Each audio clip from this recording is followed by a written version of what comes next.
I was 3 years old and we were forced to leave our country, Iraq.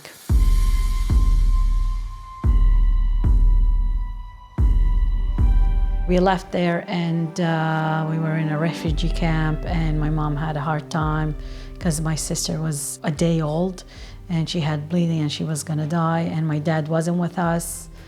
After 3 months, then he joined us and we moved to different countries. What I remember is when we were in Greece.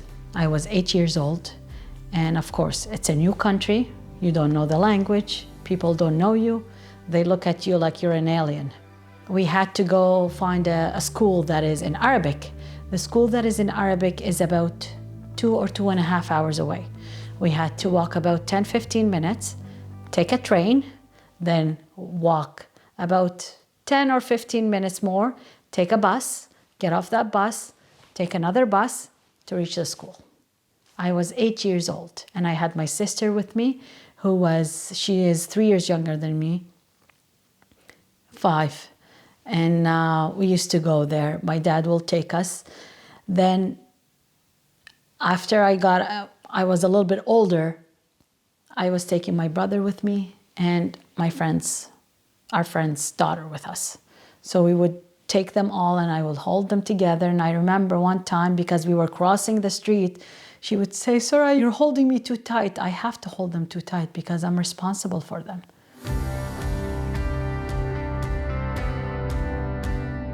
Then I learned the Greek language with friends too. I told them I need to learn that language because they wouldn't teach us that in school. They only taught us Arabic.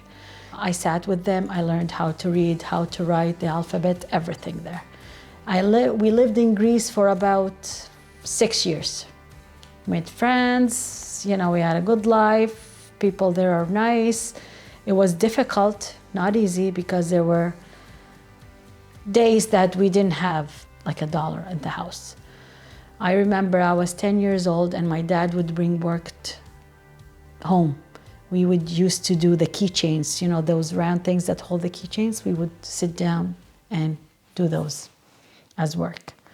Or we would help with my dad with whatever job, like he got. We started a new life in Greece, so it's everything new to us. Then it was difficult for education in Greece, so my dad decided to come to Canada. Greece was it was nice. We were away from family, but we had friends. And then we made friends that were family. And our friends were like everything to us.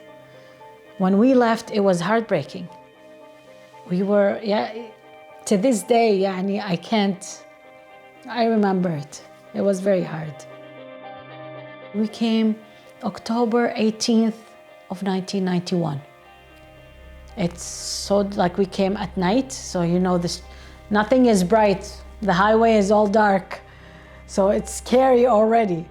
We sat about 10 days in a hotel. They put us, I remember the hotel is still there on Barrington Street, till they found us an apartment. So then by the time we go to school, I went to Oxford School. I go crying and I come back crying because I go to all the classes, but I don't understand. The only class I understand is math.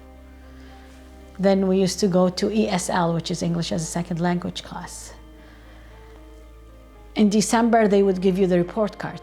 My report card was empty, but in math I had 100. So at least they know I'm not stupid. The language is the barrier, but it's so hard to even get to know new people. And we came, and then the snow came. We get off the bus and the snow is up to our knees. You're all wet, everything is like, why am I here? What am I doing? It's not easy. You didn't know anybody, nobody can help you. You're new to this country, you're looking around to find somebody that speaks your language or looks like you. You can't find anybody. It was so hard. So by the time we learned, after 6 months, we got to know a little bit of the language. I remember in class, they gave me a novel I had to read. I had translated every single word and I wrote it in Arabic on top of it. I remember it was Dracula.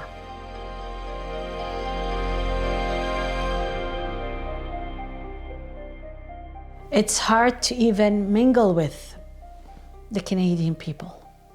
Like if in high school, if I find a cluster of Canadians there sitting around, I would change my way and go another way. I'm so scared. Especially here in Nova Scotia, I wouldn't dare to apply to anything that is public for work. So what I applied for, I applied in a calling center because nobody can see me. You don't even dare because they won't hire you. Moving here and not having friends. You don't know anybody. You can't play with anybody. It's different. People who come now actually have people that help them. When we came 30 years ago, we had nobody. Then you start all over. That's alhamdulillah. What can you do? You go on and you do your best. You know you're here and you know this is only temporarily and you work hard to get better. As I said, we had some days we had not even $1 at home.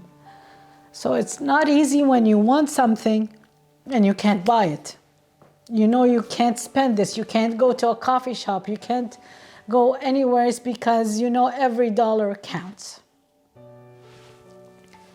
So then I started working and I would help the house. I would help my dad and my mom because the money they had was not enough. Then came to university. I'm like, how am I gonna study? We have no money. Then I heard about the student loan. So then I got student loan and I applied and I said, I'll work hard. I wanna fulfill my dream of becoming a dentist. If you look at my yearbook, grade 10, I have it. It says, I hope you fulfilled your dream of becoming a dentist. So I said, I'll work my best. Then I worked security in the university. I worked calling center. I worked in the lab at Dalhousie Dentistry. That's how I started. And I remember applying to dentistry and first year, they told me you're too young. I was just devastated. I cried so much, but I had applied to dentistry and pharmacy because I didn't want to waste my years. So then I went to first year pharmacy and then I applied again. In the interview, I remember I was engaged. I went out from the interview crying because I went to my husband and I said, I'm not gonna get in. Because they asked me questions that were hard. One of the questions is that, how are you gonna pay for dentistry? So they said student loan is not enough. And I had no idea. So what I said, well, I'm getting married. Then people were telling me, no, you're not gonna get into dentistry. You're wearing the hijab. You're not gonna get in there. Because people there were Muslims there, but there were no hijabis. The only hijabis were the Malaysians, which they had contract with the school. I didn't listen to them. So I applied and I got in second year. Second time I applied. So then 4 years, they told me it's gonna be 4 years of hell. It was 4 years of hell. I got married July, I got into dentistry September. I started first year dentistry September of 1999. So my husband suffered with me. Like if somebody tells me you can't do this, I go for it and I do it. And then if you work hard, you will get it. So hard work really pays off. And of course, then other people will tell you, you're a woman, you're a Muslim, you're a hijabi, you can't do this. That proves them wrong. I am where I am because of hard work. Hard work doesn't know religion or ethnicity or anything. I remember myself when I came here, and of course, no English, it's a new place, new even weather, you know, so it's so hard. So you gotta do something to help. Canada gave me the opportunity to get good education and gave me the opportunity to work hard at what I believe in and what I want.